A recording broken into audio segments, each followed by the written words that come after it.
S'il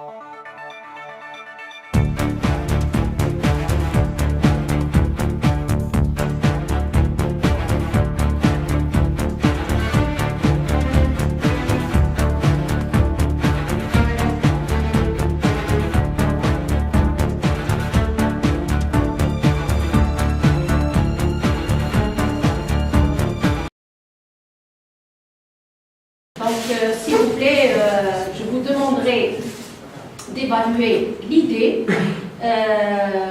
Il faut que ça soit une idée assez innovante en Algérie, mais si elle existe à l'étranger, on n'en tient pas compte, ça ne fait rien, pourvu que ça soit, même l'idée, si elle est porteuse pour l'économie nationale et que l'étudiant, d'ici 4 mois, il va faire un registre de commerce et lancer son activité, à la bonne heure, pourvu que ça ait un impact positif sur l'économie nationale. Et c'est ça le plus important.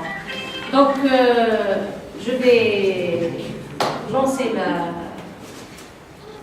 la séance. On commence par le premier groupe. Monsieur Khouni, le porteur de l'idée. Smart Bicycle est un guide pour smartphone qui s'installe sur les bicyclettes. Donc, entre autres, ça va permettre les conducteurs de bicyclettes de bénéficier davantage des applications ou des idées proposées par le smartphone, comme la localisation institut, et donner leur rythme cardiaque instantanément et le nombre d'énergie brûlée. Donc, à quoi? Donc, notre kit se compose de quoi? En première phase, j'ai divisé mon étape et mon idée et mon kit en 2 phases. La première phase, un support adaptable pour les smartphones, pour tout type de smartphone qui s'installe sur les bidons. Et le deuxième, c'est un chargeur dynamo. Donc, je vais introduire un chargeur dynamo qui se compose d'un générateur dynamo à l'ancienne et un régulateur de tension pour permettre la variation de plusieurs téléphones et avoir plusieurs tensions qui s'adaptent au smartphone qu'on a. Donc, et la deuxième phase, c'est de créer un détecteur de pulsation. Donc, ça sera comme sorte de bracelet et de développer une application spécialement pour ce kit qui permettra la géolocalisation, l'énergie brûlée et tout ce qui va avec. Donc, entre autres, ce que je vais faire, c'est mon objectif de suivre cette formation et de terminer la première phase et avoir un prototype d'ici la fin de la formation. La culture vélo, c'est pas développé en Algérie. Pour lui, oui, pour... La culture du vélo, parce que le vélo c'est une culture arabe. Dans d'autres pays, c'est pas une autre culture. Là en Algérie, la culture vélo, c'est la même chose. Juste pour vous répondre, c'est que récemment j'ai eu cette idée en remarquant que la culture du vélo a propagé très grandement cette année. Déjà vu que l'installation de tablettes en Algérie. C'est-à-dire aujourd'hui, c'est l'idée.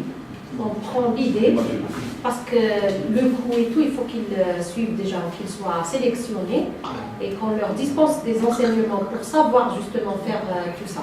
Donc là, c'est l'idée. Voilà. Alors l'idée m'est venue en regardant un documentaire qui s'appelle Demain et j'ai été très inspirée par cet homme, Emmanuel Druand, qui est chef d'entreprise en France. C'est une entreprise qui s'appelle Cocheco et qui produit des enveloppes. Et il applique ce concept sur son entreprise depuis déjà 20 ans. Alors, d'après lui, l'économie se base sur 3 principaux objectifs qui sont la réduction de l'impact sur l'environnement, de la production, donc la réduction de l'impact de la production sur l'environnement, le gain en productivité et la baisse de pénibilité et de dangerosité des postes. Alors on se rend très vite compte que ces 3 objectifs-là sont liés les uns aux autres. En visant un objectif, on atteint un autre objectif en conséquence. Alors par exemple, je vais donner un exemple sur Cocheco toujours. Ils ont décidé d'enlever les encres toxiques qui étaient nocives pour la santé des ouvriers et de passer aux encres naturelles. Donc le premier objectif c'était de protéger les travailleurs. Et par conséquent, ils ont eu une eau usée qui était complètement biodégradable, puisque pour laver les machines, ils n'avaient plus besoin de solvants et d'essence. Donc ils lavent les machines à l'eau et au savon de Marseille, donc ils produisent une eau complètement biodégradable. Alors ça c'est un petit exemple sur Cogeco. Alors ensuite on va parler de comment ça marche, donc comment ça marche un bureau d'études économiques. En premier lieu, on va surtout s'intéresser à l'activité de l'organisme, donc on étudiera profondément l'activité de l'entreprise. Ensuite on proposera des réformes, ou plutôt on va dire des solutions qui seront économiques et écologiques en même temps.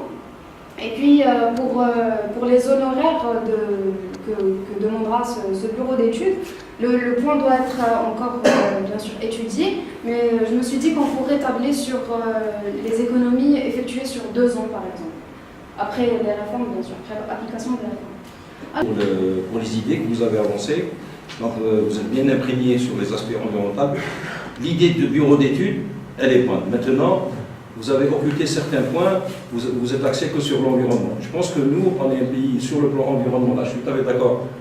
Il y a des perceptions culturelles qu'on est un peu très retardées, parce qu'on dit que entre guillemets, l'Allemagne, c'est leader en Europe en matière d'environnement, la Tunisie, c'est leader en Afrique.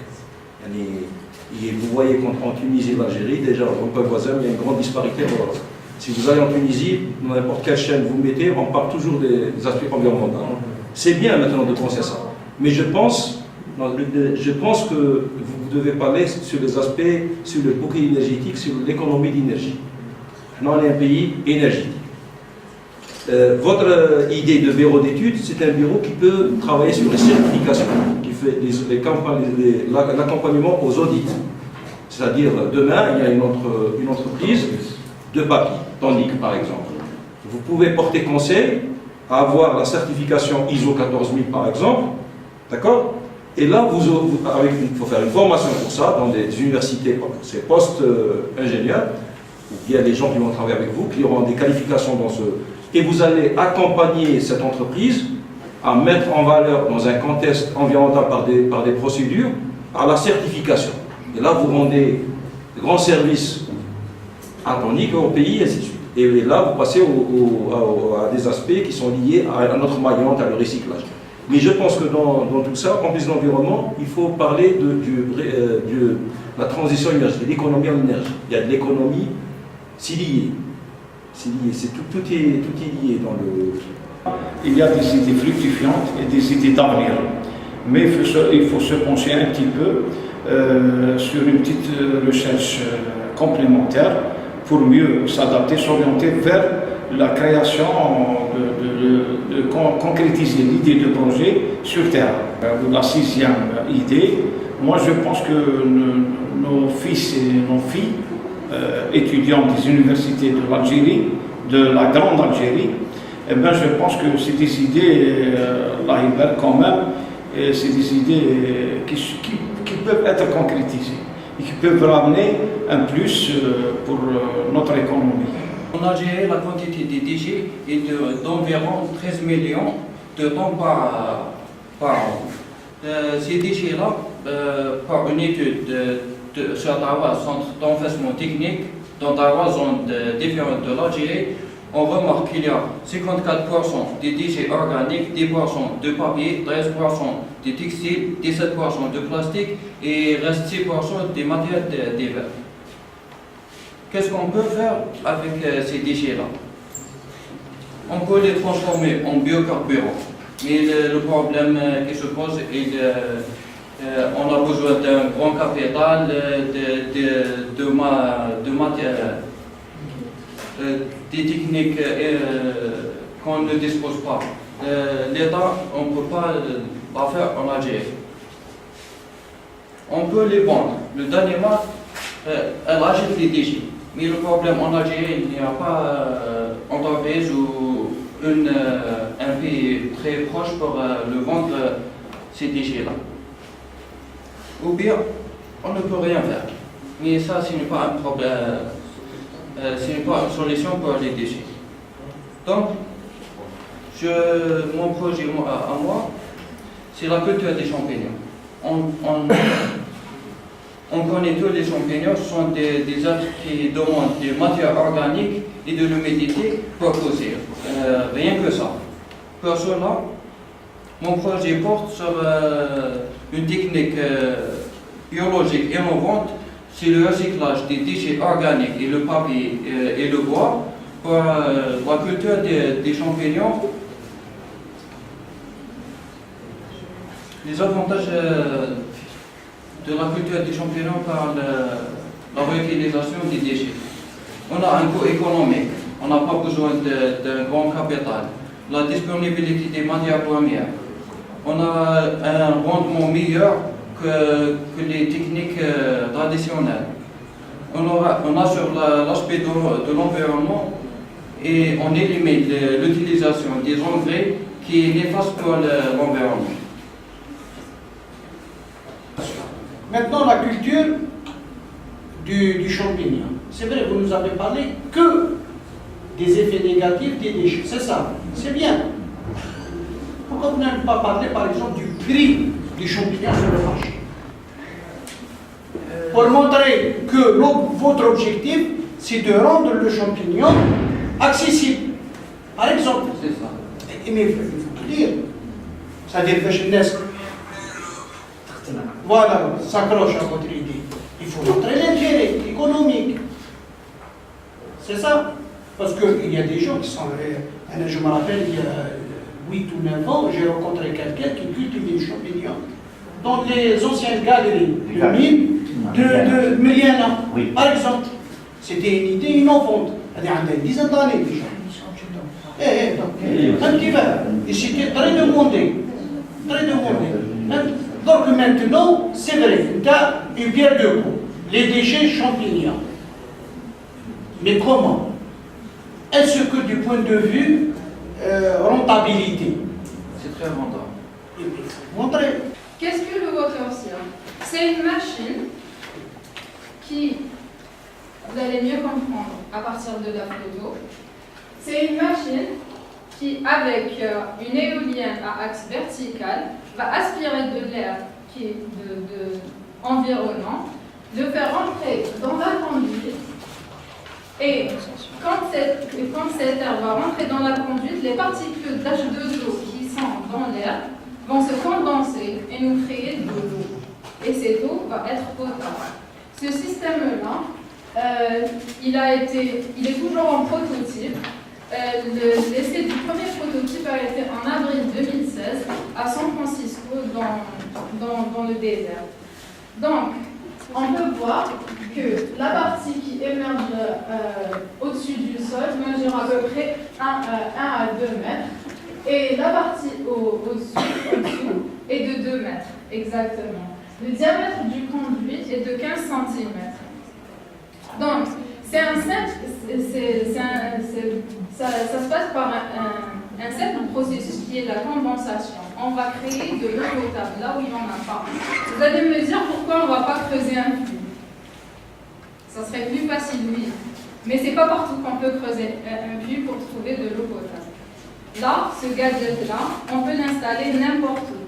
Il suffit juste d'avoir la différence de température entre l'air ambiant et les 2 mètres au-dessus du sol.